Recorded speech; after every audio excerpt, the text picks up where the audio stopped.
Merhabalar, Yelizce Tarifler Yemek kanalıma ve yeni tarifime hepiniz hoş geldiniz güzel arkadaşlarım. Sizlerle yapımı çok eğlenceli, lezzeti olay, güzel bir tahinli haşhaşlı çörek hazırlayacağız. Hemen malzeme listesine geçiyorum. 3 yemek kaşığı şekerimiz var. 1 paket kuru mayamız var, 10 gram. 1 su bardağı ılık sütümüz var.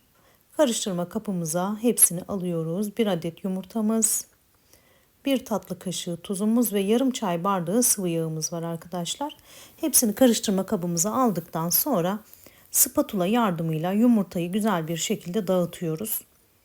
Mayanın aktifleşmesini sağlıyoruz.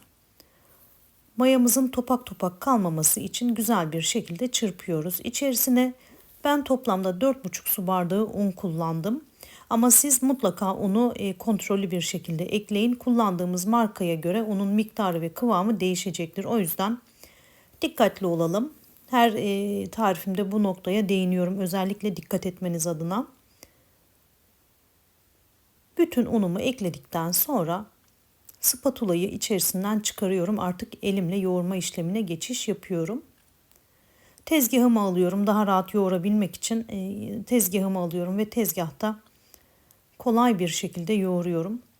Arka tarafta gördüğünüz 50 gram kadar tereyağımız var arkadaşlar. Tereyağını biraz bekletiyoruz. Hamurumuzu yoğurduktan sonra tereyağını yedirme işlemine geçiş yapacağız. Gördüğünüz gibi hamurumuzu güzel bir şekilde yoğurdum. Şu an hamurumuz ele yapışan bir kıvamda ama tereyağı o kadar güzel bir şekilde hamuru bağlayacak, o kadar güzel bir şekilde kıvam verecek ki siz de şaşıracaksınız. Gerçekten çok lezzetli olmasına da vesile olacak bu şekilde. Tereyağınızı mutlaka oda ısısında bekletin arkadaşlarım. Oda ısısında bekletmezseniz hamurunuza yedirmeniz çok zor olacaktır. O yüzden mutlaka oda ısısında olsun. Bakın benim tereyağım çok erken çıkarmamıştım. Tamamen çözünmemişti. O yüzden yoğururken birazcık zorladım. Mutlaka oda ısısında tereyağınızı bekletin.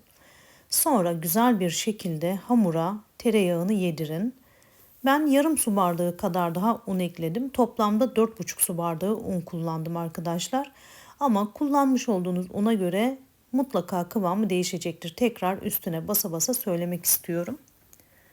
Artık hamurumuzu yoğurma işlemini bitirme aşamasına geçiyoruz. Gördüğünüz gibi tereyağı hamurla birleştiğinde o kadar güzel bir kıvam verdi ki bakın şu kıvama bir bakın. Çok lezzetli de oldu gerçekten.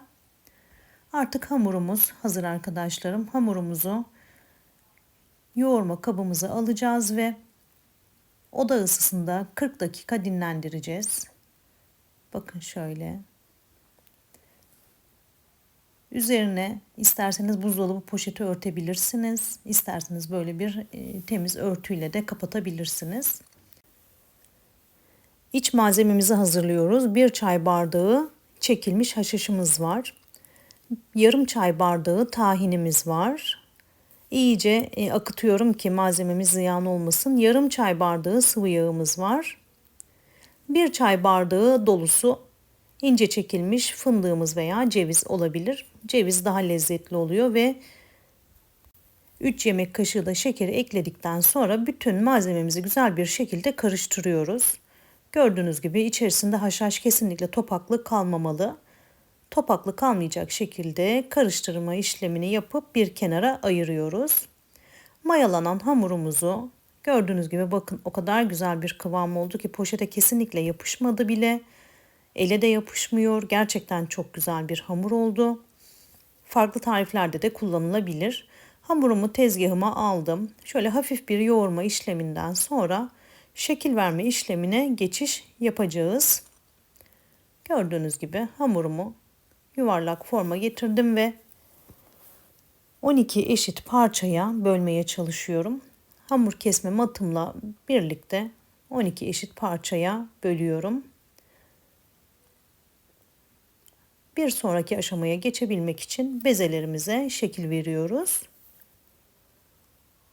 Kanalıma ve bana destek olmak için videolarımı beğenmeyi ve sevdiklerinizle paylaşmayı lütfen unutmayın.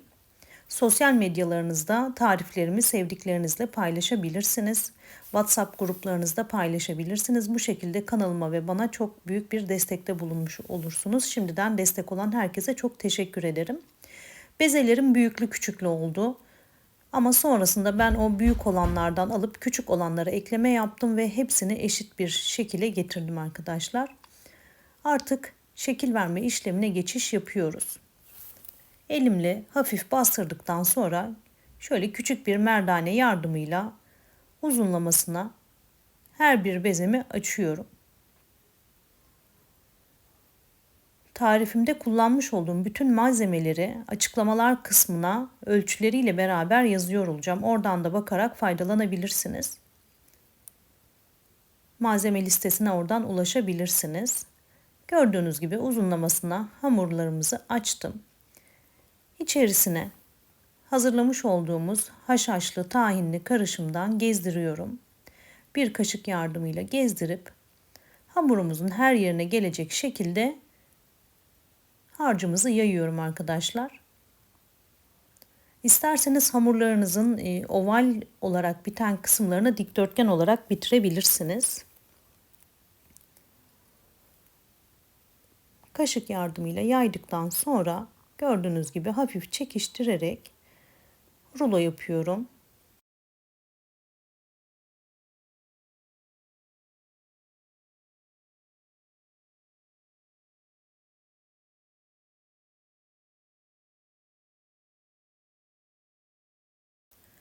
Her bir bezeme aynı işlemi yapıyorum ve devam ediyorum. Kanalıma nerelerden misafir olduğunuzu da sizlere sormak istiyorum. Aynı zamanda kanalımda görmek istediğiniz tarifleri de yazarsanız yorumlar kısmında çok mutlu olurum. Ben sizlerin evine Samsun'dan misafir oluyorum. Aslen Orduluyuz ama Samsun'da yaşıyoruz. Sizler nerelisiniz ve nerede yaşıyorsanız yorumlarda yazarsanız çok mutlu olurum. Gördüğünüz gibi her bir bezemi açıyorum ve rulo yaparak hazırlıyorum. Burada da hızlandırmış olarak gösteriyorum arkadaşlar. Bu çöreğimizde tahinin etkisi çok farklı bir lezzet kattı. Normalde hep haşhaş yaparız, tahin eklemeyiz. Ama bu hamurdaki tereyağıyla ve içerisindeki tahinle çok daha farklı bir lezzet oluşturdu. Mutlaka yapmanızı tavsiye ederim. Hazırlamış olduğumuz çöreklerimizi fırın tepsimize alıyoruz. Fırınımızı 180 dereceye ayarladık. Bir jilet yardımıyla veya keskin bir bıçak yardımıyla ortalarına kesikler atıyoruz ve yumurta sarısı sürüyoruz. İsterseniz daha küçük bezeler olarak da yapabilirsiniz arkadaşlarım.